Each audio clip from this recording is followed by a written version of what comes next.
हरिओम, ओम आनंद ma'am, Om Shanti ma'am, ओम ज्ञान ma'am, आप सभी दर्शकों का हमारे चैनल पर स्वागत है। आज हम लोग बीएड फर्स्ट सेमेस्टर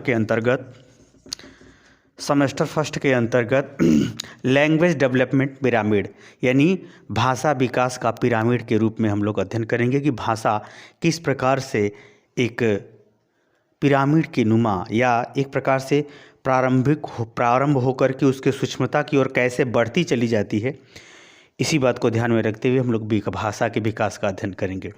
भाषा के विकास का तात्पर्य होता है कि भाषा को समझते कैसे हैं, उसके संकेतों कैसे समझते हैं, फिर भाषा को कैसे वो अपनाते चले जाते हैं, फिर भाषा के अंतर्गत वो कैसे उनके अंदर शब्दों की फिर बोली की वृद्धि होती चली जाती है।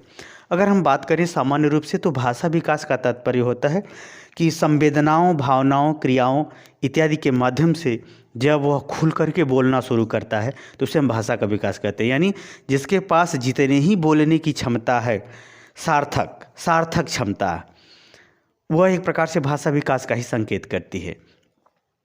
अगर हम बात करें भाषा विकास के अंतर्गत, अगर प्रारंभ में देखें तो भाषा का विकास जो होता है प्री वर्बल या अर्ली इंटरेक्शन, यानी प्री वर्बल का मतलब होता है एक प्रकार से जो शुरू में प्रारंभ में बालक कैसा करता है, बलबलाना शुरू करता है, अपने मन से बल करता रहता है, जो कुछ भी कहे अपनी भाषा में करता रहता है। दूसरी बात कि उसी अवस्था में ही बालक होता क्या है, अर्ली इंटरेक्शन, वह बहुत जल्दी पारस्परिक अंतः क्रिया प्रदर्शित करता है, मतलब हाव भाव संकेतों के अनुसार वो इंटरेक्शन करता है, पारस्परिक क्रिया करता है। यहाँ से भाषा का विकास होता है। इसके बाद दूसरे स्तर पर भाषा के विकास के रूप में क्या होता है, अटेंशन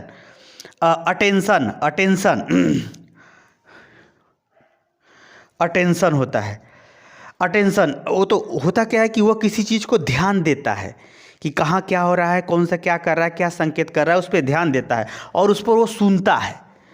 ये अवस्था के बाद बालकों के अंदर किसी चीज़ को ध्यान देना और उसको सुनना, ये दोनों क्रियाएं होती है। फिर उसके बाद क्या होता है, जब ये ध्यान देना और उसको जब सुनने लगता है तो इसके संग जो शब्द आते हैं, जो शब्द सीखता है, उसके बाद वह जब खेलने की आयु के अंतर्गत आता है, जब स्वयं से कुछ खेलता है, तो उस खेलने के माध्यम से भी जो है उसे बहुत सारी चीज़ें जो है शब्दों का ज्ञान धीरे धीरे होना शुरू करता है। फिर उसके बाद उन शब्दों के ज्ञान के माध्यम से वह किसी चीज़ को समझने लगता है, अपनी दिमाग से उसको समझने लगता है।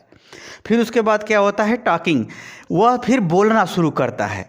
जो शब्द होता है फिर अब धीरे धीरे वो बोलना शुरू करेगा, तो बोलने में 2 शब्द, 4 शब्द, 5 शब्द, 3 शब्द ऐसे का वो सेंटेंस बनाना शुरू करता है, जिसको वह एक्सप्रेसिव लैंग्वेज, एक प्रभावशाली भाषा में वो जो है संवेदनाओं से जुड़ी हुई भाषा में बोलना शुरू करता है।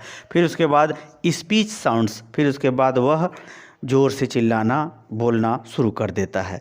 एक प्रकार से अगर देखा जाए तो वह बलबलाते हुए और पारस्परिक अंतःक्रिया हाव भाव संवेदनाओं के आधार पर करते हुए, उस पर ध्यान देते हुए, उसको सुनते हुए, फिर वस्तु खिलौना इत्यादि से खेलते हुए, हर बातों को धीरे धीरे समझते हुए, फिर उसके बाद वह बोलना शुरू कर देता है। प्रभावशाली ढंग से बोलना शुरू, मतलब शब्द बोलेगा तो भावना, संकेत, व्यवहार तीनों एक साथ ऐसे झलकना शुरू कर देता है। फिर उसके बाद वह जो है बोलना उसको शुरू कर देता है। सामान्य रूप से इसको जो है लैंग्वेज डेवलपमेंट पिरामिड कहा जाता है। ये कोई विशेष नहीं है, बस इस स्टेप थोड़ा सा आप याद रखिएगा। हो सकता है यहाँ से 1-2 क्वेश्चन 1 नंबर 2 नंबर में सामान्य परीक्षा के अंतर्गत पूछा जा सकता है। आगे की वीडियो में भाषा विकास के हम लोग थोड़ा व्यवस्थित रूप से अध्ययन करेंगे। फिर उसके बाद शब्दकोश के विषय में अध्ययन करेंगे। मुझे उम्मीद है कि आप भाषा विकास के पिरामिड को आप समझ गए होंगे। समझ गए हैं तो कमेंट बॉक्स में ज़रूर बताइए।